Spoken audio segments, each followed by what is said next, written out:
अध्यक्ष महोदय, विधानसभेतील पुरवणी मागण्यांच्या चर्चेमध्ये शिक्षण विभागाशी संबंध असलेल्या अनेक मुद्द्यांवर सन्माननीय विधानसभा सदस्य महोदयांनी त्या ठिकाणी भाग घेतलेला आहे। त्या सर्व सन्माननीय सदस्य महोदयांचा मी आभार व्यक्त करतो। निश्चितपणे अनेक चांगल्या सूचना या विभागाशी संबंधित त्या ठिकाणी मिळालेल्या आहेत। येणाऱ्या कालावधीमध्ये या सर्व मुद्द्यांवर विभाग काम करेल आणि ते विषय मार्गी लावण्याचं काम त्या ठिकाणी केलं जाईल। अध्यक्ष महोदय, आजच्या चर्चेमध्ये सन्माननीय सदस्य सुनीलजी प्रभू, सन्माननीय सदस्य रमेशजी बोरनारे, माननीय जयंतजी पाटील, माननीय अमीनजी पटेल, माननीय काशीनाथजी दाते, माननीय प्रतापजी अडसड, माननीय संजयजी देरकर, माननीय अमोलजी खताळ, माननीय अबू आझमी, माननीय मोनिकाताई राजळेजी, माननीय अर्जुनजी खोतकर, माननीय सुलभाताई गायकवाड, माननीय विलासजी भुमरे, माननीय बबनराव लोणीकर, माननीय संजयजी मेश्राम, माननीय नमिताताई मुंदडाजी आणि माननीय लांडेजी या सर्व सन्माननीय सदस्य महोदयांनी चर्चेमध्ये सहभाग त्या ठिकाणी घेतलेला आहे। अध्यक्ष महोदय, सन्माननीय सदस्य सुनील प्रभू साहेबांनी या ठिकाणी बोलत असताना मराठी शाळा बंद होत आहेत या संदर्भातली चिंता व्यक्त केली आणि 18% शाळेंमध्येच ग्रंथालय आहेत अशा प्रकारच्या भावना त्या ठिकाणी ठेवलेल्या आहेत।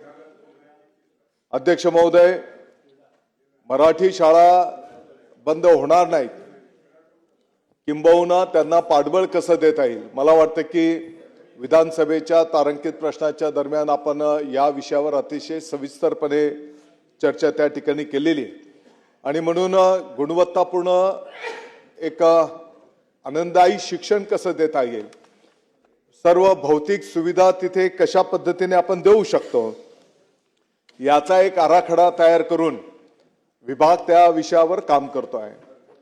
ग्रामीण भागाचा जर आपण विचार केला तर अगदी कंपाऊंडच्या संदर्भामध्ये, शाळेच्या कुंपणाच्या संदर्भामध्ये पण या ठिकाणी वक्तव्य केलं गेलं।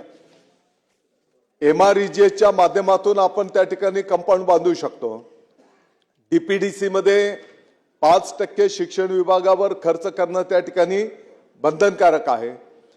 गौण खनिजचा निधी असेल, CSR फंड्स असतील आणि सगळ्यात महत्त्वाची गोष्ट जसं माननीय अर्जुनजींनी सांगितलं, खोतकर साहेबांनी, की लोकसहभाग ही एक चळवळ आपल्याला मोठ्या प्रमाणात त्या ठिकाणी उभी करावी लागणार आणि त्या माध्यमातून मला वाटतं की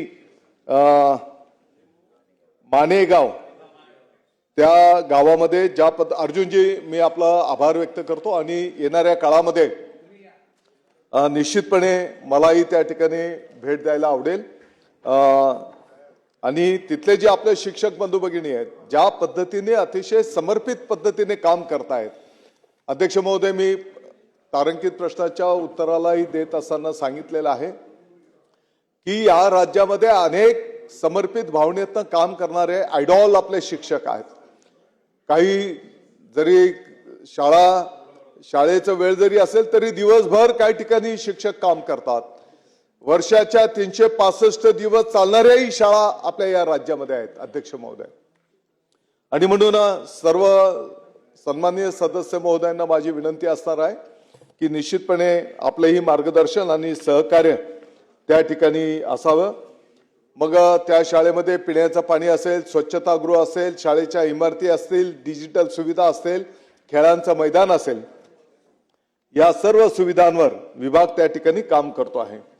सन्माननीय सदस्य रमेशजी बोरनारे साहेबांनी या ठिकाणी जे काही पत्र्याच्या शाळा आहेत आणि स्वच्छतागृह असलं पाहिजे, मला वाटतं की या विषयावर आपलं बोलणं झालेलं आहे।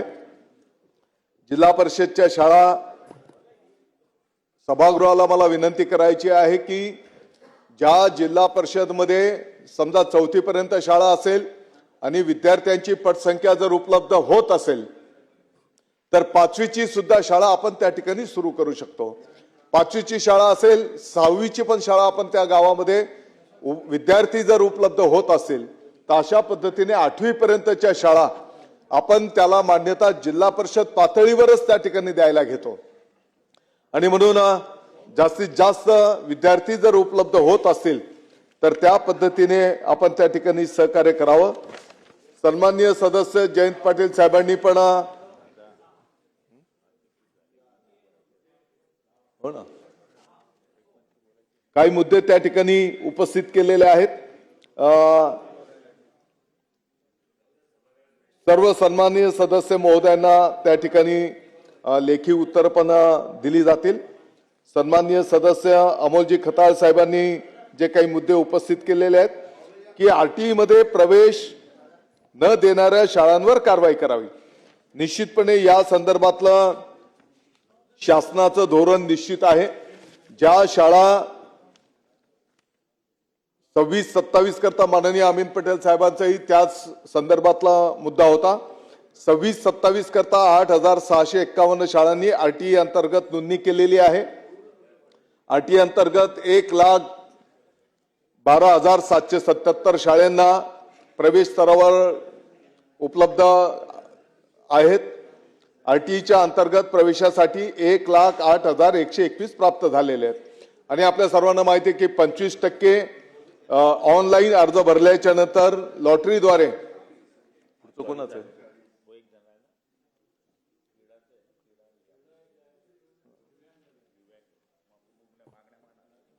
आणि म्हणून अध्यक्ष महोदय वेळेचं भान या ठिकाणी ठेवतो.